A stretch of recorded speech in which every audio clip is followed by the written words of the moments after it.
This week's episode of Proper English is brought to you by puddings, desserts and afters, and the idiom having a sweet tooth.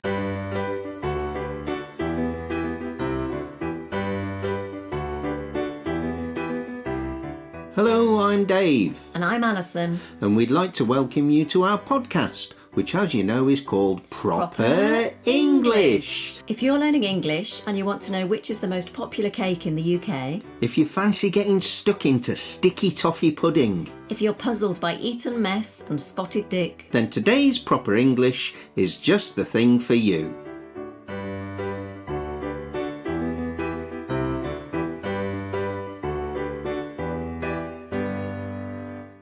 Now, before we start talking about the delicious desserts that we Brits love, an apology. In our episode about modal verbs, we mentioned all of them, but we neglected to give any examples for the past tense of will. Which is, of course, would.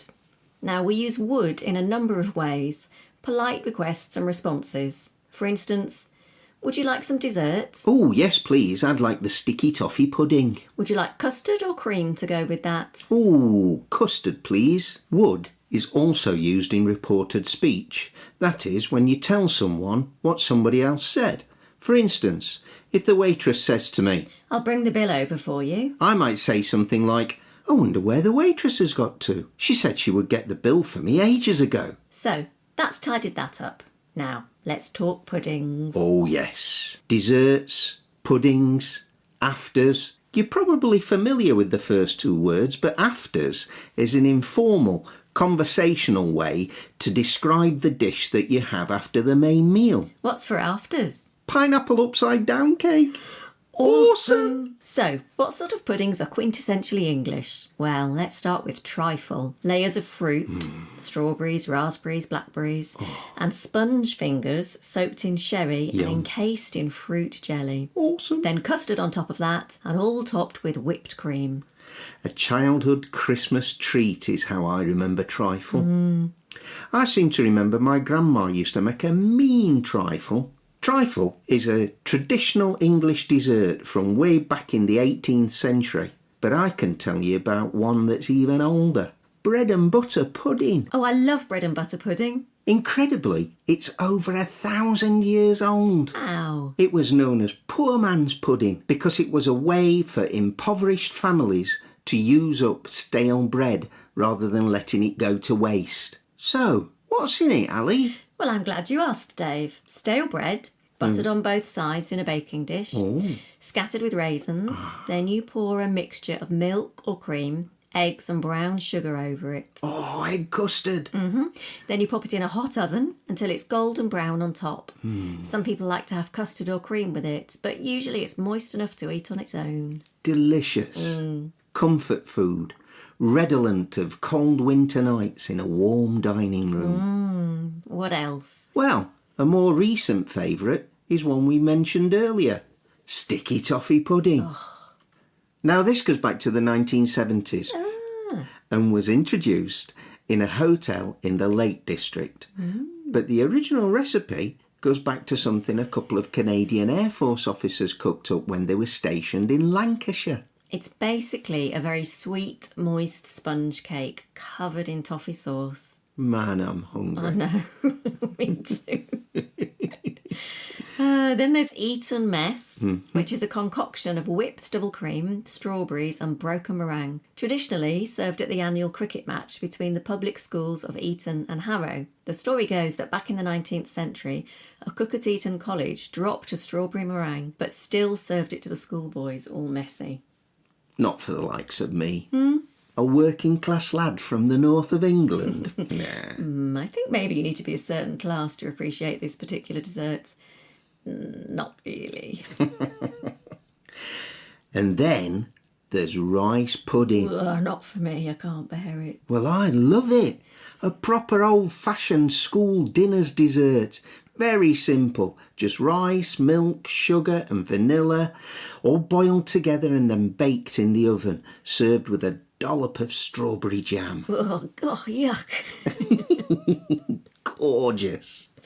I remember when I left home and I lived in a shared house with some mates, I would regularly buy a tin of rice pudding and eat it cold and creamy straight from the tin. Oh, God, no. And while we're on the subject of school dinners, there are loads of favourites that we can think of from back then. Cornflake tart. Yeah, chocolate sponge and pink custard. Blancmange. Now there's one I could not stand. Blech. Jelly and ice cream. Semolina pudding. Oh, that was another pet hate of mine. Horrible. We used to call it frog spawn. But there was often spotted dick and custard. Oh. Another very old English pudding, sometimes known as spotted dog. Whoa. Goes back to the 19th century and is a steamed sponge pudding made from suet, currants, flour, milk and sugar. No dogs. No. Dick and dog are both corruptions of the word dough, by the way. Oh. Yeah, and were often used to describe puddings, desserts and afters back in the day. Who knew?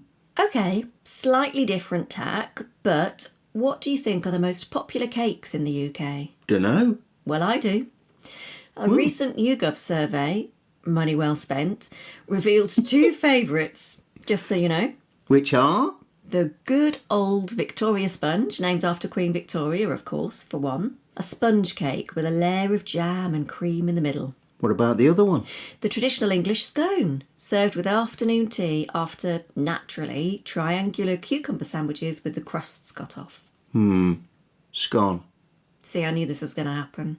It's scone, rhymes with stone. Nope. It's scone. Rhymes with gone. Scone. Scone.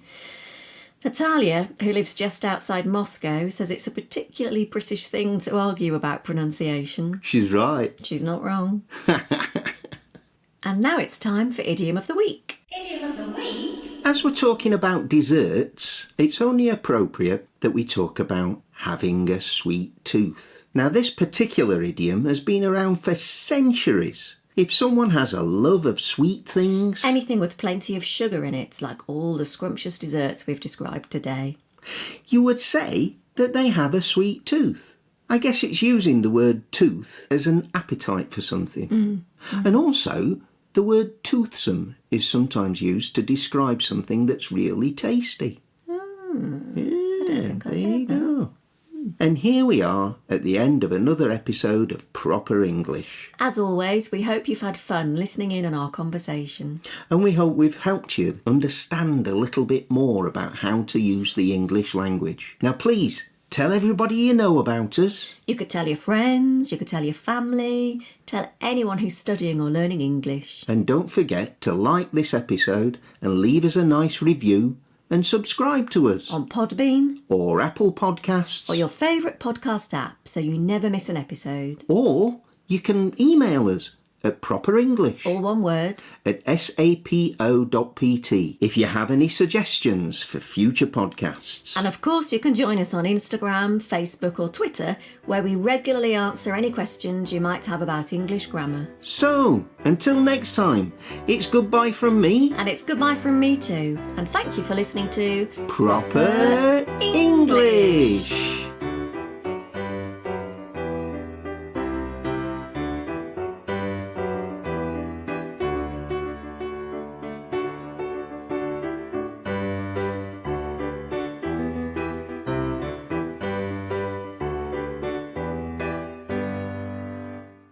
Scone. Scone. Scone. Scone, scone, scone. Scone. It's scone. No, it's scone. Scone. You always have to have the last word. Amen to that.